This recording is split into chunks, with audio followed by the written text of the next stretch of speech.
നല്ലൊരു ഫാമിലി ചിത്രമാണ്. പ്രവീൺ പുക്കാടിന് നമ്മളുടെ സുഹൃത്താണ്. അദ്ദേഹത്തിൻ്റെ ആദ്യത്തെ പടം കൂടെയാണ്. വളരെ നല്ല രസകരമായിട്ടുള്ള വെന്ത് കൊള്ളുന്ന ഒരു തമാശ കഥ തന്നെയാണ് ഈ സിനിമ. എന്തുകൊണ്ടും ഫാമിലിക്ക് വന്ന് കാണാൻ പറ്റുന്ന നല്ലൊരു സിനിമ. കോമഡി കാര്യങ്ങളൊക്കെ ഇഷ്ടപ്പെട്ടു.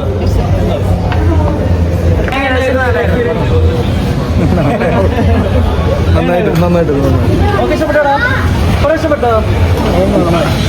എല്ലാം അടിപൊളി. ഇഷ്ടപ്പെട്ടു. റോമ സൂപ്പർ. റോമ തിരിച്ചു വന്നല്ലേ? റോമ തിരിച്ചു വന്നു. സൂപ്പർ. പ്രേക്ഷകരൊക്കെ നല്ല അഭിപ്രായം തന്നെയാവും പറയണ്ടാവുക. എന്താ വെച്ചാൽ നല്ല സിനിമയാണ്. ഫാമിലിക്ക് ഇഷ്ടമാണ്. വെള്ളയപ്പം എല്ലാവർക്കും ഇഷ്ടമാണല്ലോ. സിനിമ നല്ല സ്വീറ്റ് ആയിട്ടുള്ളൊരു മൂവിയാണ്. നല്ല സ്വീറ്റ് ആയിട്ടുള്ള മൂവിയാണ്. അടിപൊളിയായിട്ടുണ്ട്. സുഹൃത്തിന്റെ ഒരു പടം കൂടെ ആണല്ലോ. അതെ, അതെങ്ങനെ ഉണ്ടായിരുന്നു കണ്ടപ്പം? അതുകൊണ്ടാണ് വന്നത്. അല്ലെങ്കിൽ ഞാൻ പടത്തിനൊന്നും അധികം പോകാറില്ല. വീട്ടിൽ തന്നെ ഇരിക്കാറ്, പുറത്തേക്കൊന്നും അധികം ഇറങ്ങാറില്ല.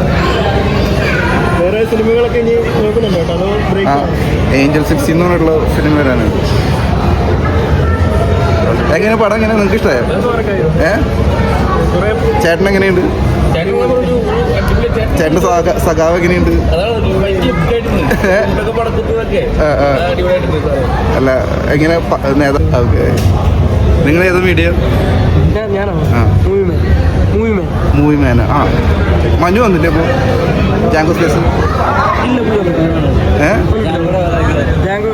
Okay okay.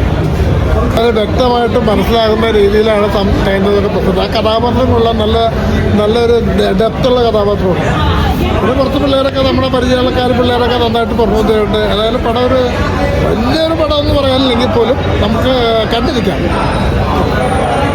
കേരളത്തിൽ ചർച്ച ചെയ്യാവുന്ന സാനഫ്യൂസി എന്ന് പറഞ്ഞൊരു കലാകാരനാണ്. താങ്കളായിരുന്നു അത്. വെള്ളയപ്പം സിനിമയിലൂടെ കയ്യടികൾ ഏറ്റുകൊണ്ടിരിക്കുകയാണത്. എന്താണ് പറയാനുള്ളത്? റോമയായിട്ട് ഇതുണ്ടായിരുന്നു. റോമയായിട്ട് എങ്ങനെയുണ്ടായിരുന്നു? ഫസ്റ്റ് എക്സ്പീരിയൻസ് ഒക്കെ എങ്ങനെയുണ്ടായിരുന്നു വെള്ളയപ്പം സിനിമയിൽ? നമ്മള് അവരൊക്കെ പടം കണ്ടു വന്നതല്ല. നല്ല ആരായിരുന്നു ഇൻസ്പിറേഷൻ സിനിമയിലേക്ക് വരാൻ? അങ്ങനെയൊന്നുമില്ല. അല്ല, അതിനകത്ത് പറയുന്നുണ്ടല്ലോ ബ്രൂസ് ലീ, ഇന്ദ്രൻസ് എന്നൊക്കെ പറയുന്നുണ്ടല്ലോ. എന്റെ ശരീരപ്രകൃതി കൊണ്ട്. എത്ര കിലോ വെയിറ്റ് കുറച്ച് സിനിമയ്ക്ക് വേണ്ടി? ഇല്ല, എന്റെ എങ്ങനെയാണ് അങ്ങനെ തന്നെയായിരുന്നു. അങ്ങനെ തന്നെയാണ്.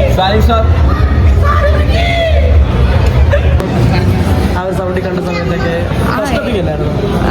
വേറൊരു ആർട്ടിസ്റ്റിന് വേണ്ടി ഫസ്റ്റ് ഡബിങ് ആണ്. ഞാനൊരു ആർട്ടിസ്റ്റാണ്. എനിക്ക് വേണ്ടി ഞാൻ ഡബ് ചെയ്യാറുണ്ട്.